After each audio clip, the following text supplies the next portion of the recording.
भोंदूबाबा अशोक खरात यांचे महिलांवरील अत्याचाराबाबतची प्रकरणं समोर आली आहेत. काही राजकीय नेत्यांची चांगलीच अडचण झाली आहे. या प्रकरणी राज्य महिला आयोगाच्या अध्यक्षा रुपाली चाकणकर यांना आपलं पद गमवावं लागलंय. राष्ट्रवादीचे प्रदेशाध्यक्ष आणि खासदार सुनील तटकरे यांच्यावरही टीकेची झोड उठली आहे.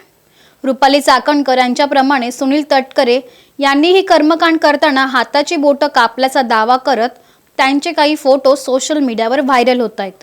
या फोटोबाबत आज नवी दिल्ली येथे पत्रकार परिषद घेत तटकरेंनी स्पष्टीकरण दिले. तटकरे काय म्हणाले पाहूया. लोकसभेच्या अधिवेशनाच्या निमित्ताने काल दिल्लीमध्ये आलो. काल केंद्रीय गृहमंत्री मुंबईचे प्रमुख नेते आदरणीय अमित शाह साहेबांनी बैठक बोलवली होती. त्यामुळे आता महिला आरक्षण डिलिमिटेशन या संदर्भामध्ये त्यांनी आम्हाला इंडियाच्या घटक पक्षाला काय माहिती दिली. त्या ठिकाणी आणि अशी एकंदरीत कल्पना आहे की 50% जागा या वाढवल्या जातील आणि 50% जागा वाढवल्या गेल्याच्या नंतर त्याच्या 1/3 जागा या महिलांच्यासाठी आरक्षित होतील. उदाहरणार्थ 542 समजा लोकसभेची स्ट्रेंथ आहे तर त्याच्या 50% जागा वाढवल्या जातील. म्हणजे जवळपास 270-71च्या आसपास काहीतरी किंवा ती संख्या जाईल आणि ती जी संख्या येईल 850च्या आसपास किंवा 842 त्याच्या 1/3 एवढ्या जागा महिलांच्यासाठी राखीव राहतील. अशा वेळेला मग डिलिमिटेशन करणं हे स्वाभाविकच आहे. जसं डिलिमिटेशन 2009च्या पूर्वी झालं आणि आताची लोकसभा आहे ही 2009च्या डिलिमिटेशनच्या पद्धतीने आहे. त्याच पद्धतीने त्याची पद्धती सर्वसाधारण राहील. अशा पद्धतीचं एकंदरीत बिल आणण्याचं प्रस्तावित केलं जाणार आहे. त्याची माहिती त्या ठिकाणी आम्हाला मिळाली. सर्वात महत्वाचं म्हणजे आमच्या नेत्या विधिमंडळ पक्षाचे नेत्या उपमुख्यमंत्री सुनेत्राबाई पवार यांचं पोटनिवडणूक बारामतीची जाहीर झालेली आहे. आदरणीय दादांच्या दुर्दैवी निधनाच्या नंतर इतर राज्यांमध्ये होणाऱ्या निवडणुकीच्या बरोबरीस बारामतीची पोटनिवडणूक त्या ठिकाणी जाहीर झालेली आहे. 6 एप्रिलला बहिणी त्या ठिकाणी अर्ज भरणार आहेत. त्यामुळे आता आमचं सारं लक्ष त्या ठिकाणी केंद्रित होणार आहे. त्यामध्ये प्रामुख्याने पूर्वीची निवडणूक महायुती वर्सेस महाविकास आघाडी होत असताना राष्ट्रवादी काँग्रेस पक्ष आदरणीय पवार साहेबांच्या पक्षाने ती निवडणूक लढवली होती. पोटनिवडणूक झाल्याच राष्ट्रीय कार्याध्यक्षा सुप्रियाताईंनी इथे राष्ट्रवादी काँग्रेस पक्ष पवार साहेब यांचा उमेदवार असणार नाही असं घोषित केलं होतं. त्याबद्दल मी त्यांचे आभारी मानतो. त्यानंतर मग काँग्रेसकडनं प्रतिक्रिया आली की काँग्रेस त्या ठिकाणी उमेदवार उभं करेल. खरं तर महाविकास आघाडी ही एका बाजूला आहेच, महायुती त्या ठिकाणी आहे. तशी स्थिती आली तर मी आणि प्रफुल्लभाई दिल्लीमध्ये काँग्रेसच्या श्रेष्ठींशी बोलून, कारण ही पोटनिवडणूक दादांच्या दुर्दैवी निधनाने त्या ठिकाणी झालेली असल्यामुळे ती शक्यतो बिनविरोध व्हावी असं आमचा एक प्रयत्न त्या ठिकाणी राहील. पण आवश्यकता असेल तर काँग्रेसच्या पक्षश्रेष्ठींना सुद्धा दिल्लीमध्ये भेटून, कारण मधल्या कालावधीमध्ये महाराष्ट्र प्रदेश काँग्रेसच्या अध्यक्षांचं एक स्टेटमेंट आलं होतं, सपकाळांचं, वडेट्टीवारांचं सुद्धा स्टेटमेंट आलेलं होतं. म्हणून आवश्यकता वाटली तर त्या पद्धतीचा आम्ही प्रयत्न करू. उद्धवजींची सुद्धा आवश्यकता लागली तर भेट घेऊ, जेणेकरून आणि शेवटी निवडणूक लोकशाहीमध्ये कोणाला लढवण्याचा अधिकार असतो, परंतु ज्या परिस्थितीमध्ये निवडणूक होते आहे त्या दृष्टिकोनातूनच आमच्या सर्वांचं तो प्रयत्न त्या ठिकाणी राहील. 6 तारखेला अर्ज भरायला पक्षाचे सर्व मंत्री असतील, आम्ही सगळेजण त्या ठिकाणी असू आणि मोठ्या मताधिक्याने किंवा बिनविरोध होणं हा त्याच्यातला एक महत्वाचा भाग त्या ठिकाणी हा राहू शकतो. आता 6 एप्रिल पासून मला असं वाटतं 22-23 एप्रिलला मतदान आहे आणि मग 4 तारखेला निकाल लागेल. तर त्या दृष्टिकोनातूनच आम्ही या गोष्टीवरती लक्ष केंद्रित करण्याचा अधिकतम प्रयत्न करतो आहोत. हा एक भाग झाला. मधल्या कालावधीमध्ये राज्याच्या मुख्यमंत्री महोदयाने विशेष करून कोकणाच्या संदर्भामध्ये जे आंबा आणि काजूचं प्रचंड प्रमाणावरती नुकसान झालंय त्या संदर्भात कोकणातल्या सर्व लोकप्रतिनिधींची बैठक बोलवली होती. त्यावेळेला जे प्रेझेंटेशन डॉक्टर बाळासाहेब सावंत कृषी विद्यापीठाच्या कुलगुरूंनी दिलं आणि कृषी विभागाच्या अप्पर मुख्य सचिव रस्तोगीजींनी दिलं, त्यामुळे 90% पीक हे गेलेलं आहे. 8 ते 10% पीक कदाचित येऊ शकेल. पण आताही वातावरणीय बदल जो काय दिसतोय कोकणामध्ये किंवा इथेही, त्याच्यामुळे तेवढं सुद्धा पीक मिळेल अशातली काय शक्यता नाही. तर त्या संदर्भातलं सुद्धा राज्य सरकारच्याकडनं मदतीचं घोषणा अधिवेशन संपण्यापूर्वी मुख्यमंत्री महोदय करणार होते असं आम्हाला लोकप्रतिनिधी त्यांनी त्या ठिकाणी सांगितलं.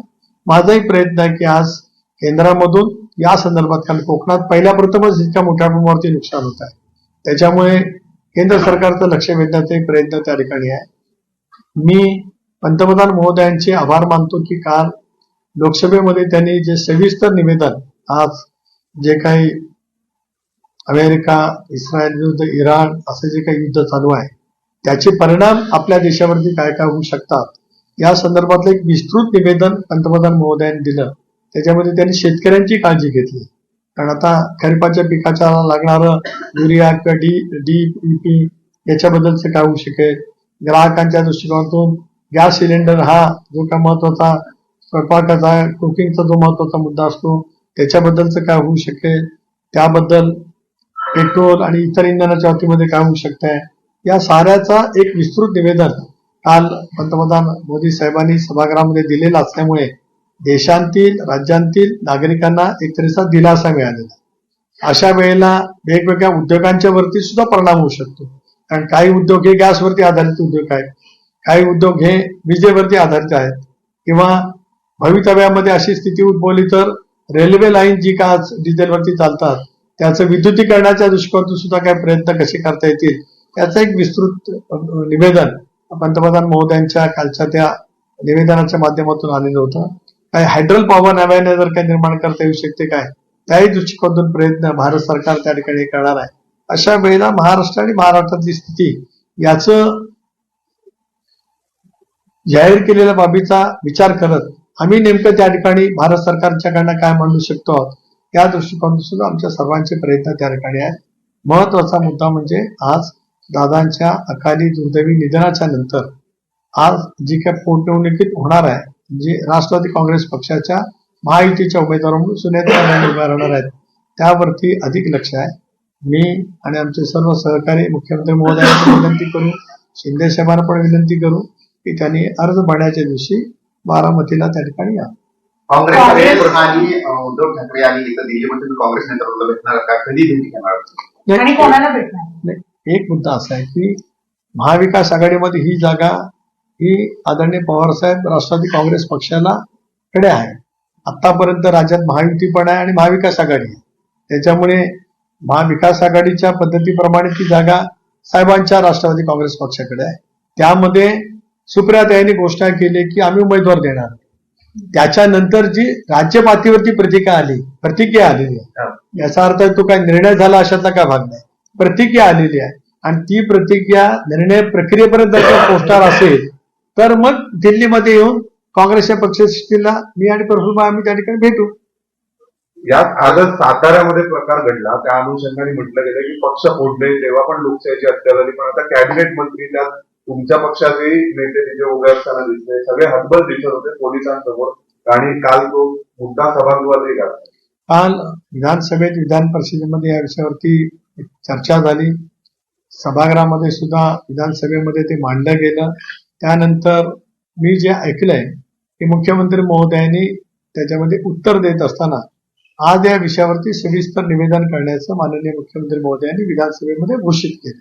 तर स्वाभाविकपणाने या संदर्भातलं विवेचन मुख्यमंत्री महोदय त्या ठिकाणी निश्चितपणाने करतील, कारण मकरंद आबा राष्ट्रवादी काँग्रेस पक्षाचे माझे वरिष्ठ सहकारी आहेत, मंत्री सुद्धा आहेत, शंभूराज हे सुद्धा मंत्री त्या ठिकाणी आहेत.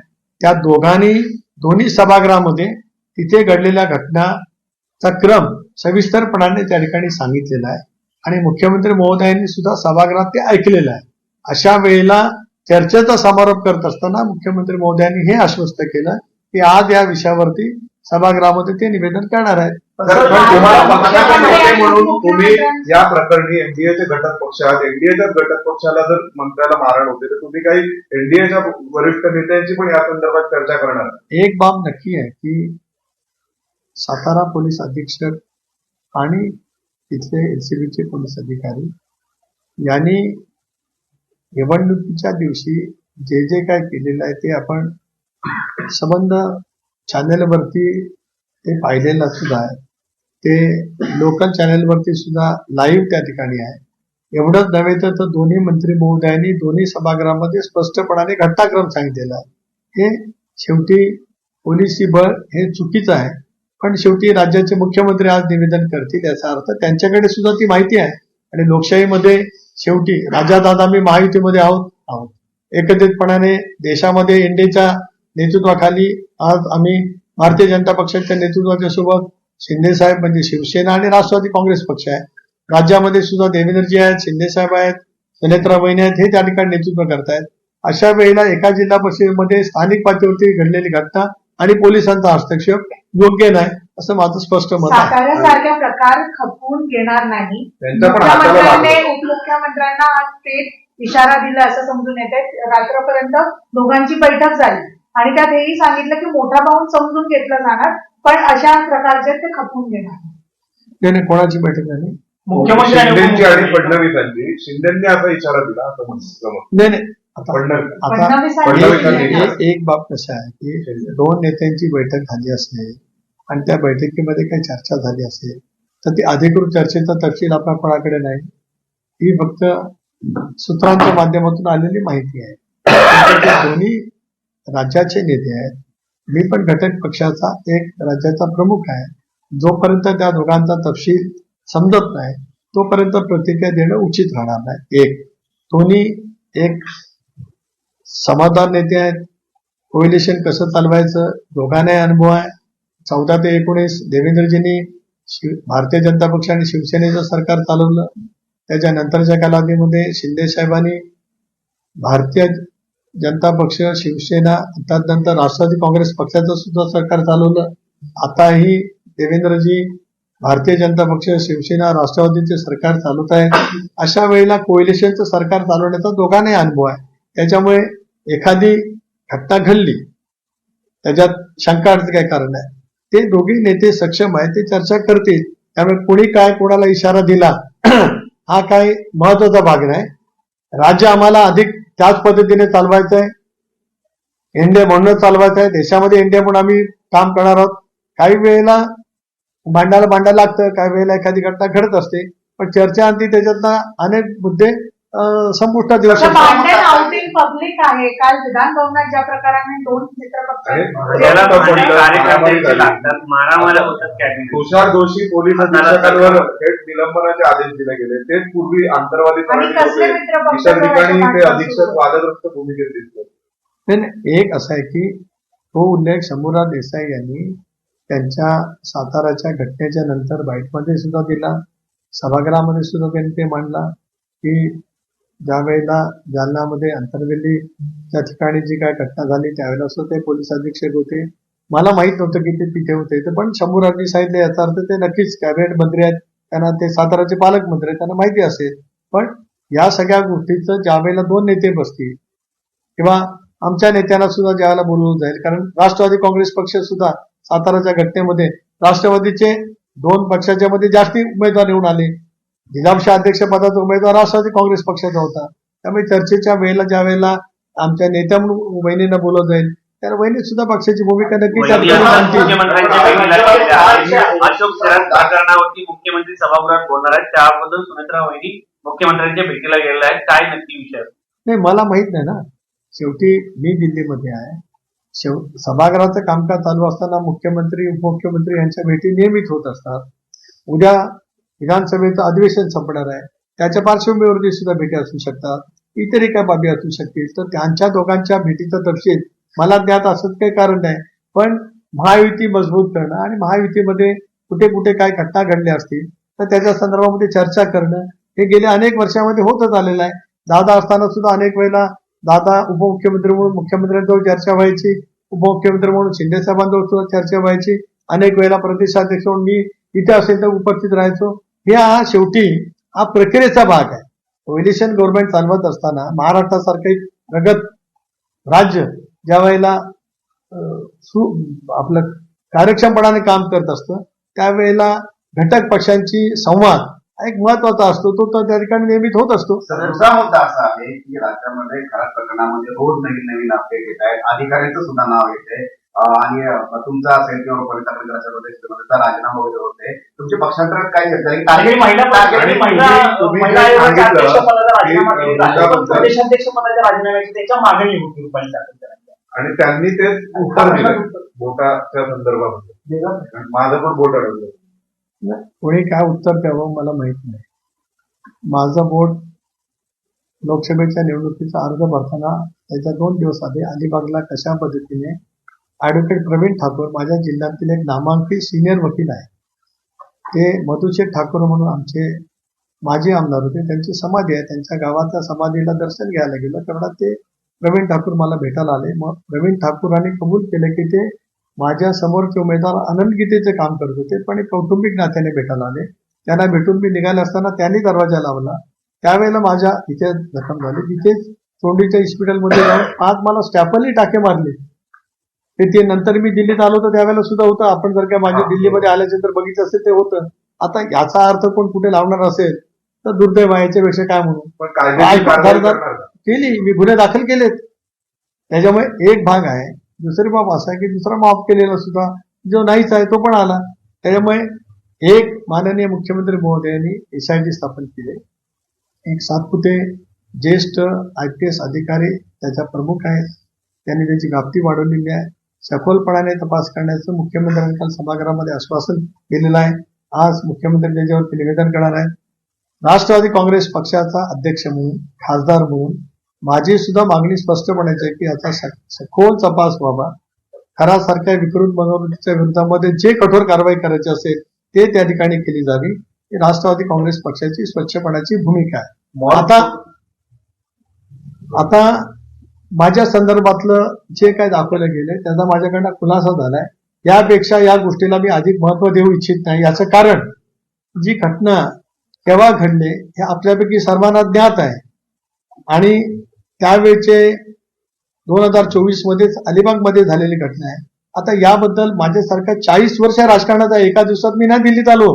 राजकारणामध्ये माझी 40 वर्ष आहेत. माझी विश्वासार्हता आहे. आणि 19 सुद्धा मी महाविकास आघाडीकडे निवडून आलो. 24 इंडियामधून निवडून आलो. त्याच्यामुळे जनमानसामध्ये आहे जे सत्य आहे ते सत्य आहे. एकदा खुलासा केला. त्यापेक्षा माझ्यासारखा मी अनेक अशा पद्धतीच्या आरोपाच्या फेरीतून गेलेलो आहे. माझं मन, माझ्या संवेदना, माझं काम करण्याची पद्धती माझ्या जिल्ह्यातल्या जनतेला नक्की त्या ठिकाणी माहिती आहे. पण यापेक्षा याच्यावरती बोलण्यासारखं काही शिल्लक राहिलं आहे. आणि या संदर्भातला खुलासा केला गेलेला आहे. या संदर्भातला ज्यांनी कोणी आरोप केले त्यांच्यावरती वेगवेगळ्या पोलीस स्टेशनमध्ये आम्ही गुन्हे त्या ठिकाणी दाखल करतो आहोत. पुन्हा एकदा मी सांगतो की माननीय मुख्यमंत्री महोदयांनी राज्याचे गृहमंत्री म्हणून SIT स्थापन केली. अधिक खोलवरपणाने या संदर्भातला तपास करावा. जे कोण दोषी आढळतील त्या सर्वांच्या वरती कारवाई करावी. खरासारख्या विकृत मनोवृत्तीच्या वरती सुद्धा कायद्यामध्ये जी तरतूद असेल त्या तरतुदीप्रमाणे त्याप्रमाणे कठोर कारवाई लवकरात लवकर व्हावी अशी ज्यांचे अशी photos आहेत, अशी अशी अशा माझी मागणी पद्धतीच्या पूजा तुमच्यासमोर कधी झाल्यात का? महिलांचे तुमच्यासमोर photo अशा off केले पद्धतीच्या कधी पूजा झाल्यात का? कारण अनेक मंत्री दिसत आहेत की जे पूजा करताना दिसत आहेत. तुमच्यासमोर अशा कधी पूजा झाल्यात का? तुमचे फोटो आहेत म्हणून हा प्रश्न आहे. कधी तुम्ही अशी पूजा केली आहे का? नाही, बघा, आपण सुद्धा राजधानीचे पत्रकार आहात आणि आपण सर्वजण एक आध्यात्मिक विचाराचे आहोत. आणि मी श्रद्धा मानणार आहे पण मी अंधश्रद्धा नक्की नाही. अनेक वेळेला आपण आमच्याकडे गणपती येतात, गणपतीच्या निमित्ताने पूजा असतात, महाशिवरात्रीला जात असतो, तर रामनवमीच्या निमित्ताने अनेक मंदिरामध्ये माझ्या गाठीपिठी वर्षानुवर्ष होत असतात. त्याच्यामुळे कुठे मंदिरामध्ये जाणं म्हणजे काहीतरी तुम्ही दोष करणं असं नाही. मी पुन्हा एकदा वारंवार आपल्याला सांगू इच्छितोय पूर्णपणाने की या प्रकरणाची सखोल चौकशी केली जावी आणि त्या सखोल चौकशीतून सर्व काही सत्य राज्यातील नव्हे तर देशाच्या जनतेपुढे माननीय मुख्यमंत्री महोदयांनी लवकरात लवकर आणावं आणि कठोर कारवाई करावी. एवढंच माझी या विषयावर मला आपल्याला सांगायचं.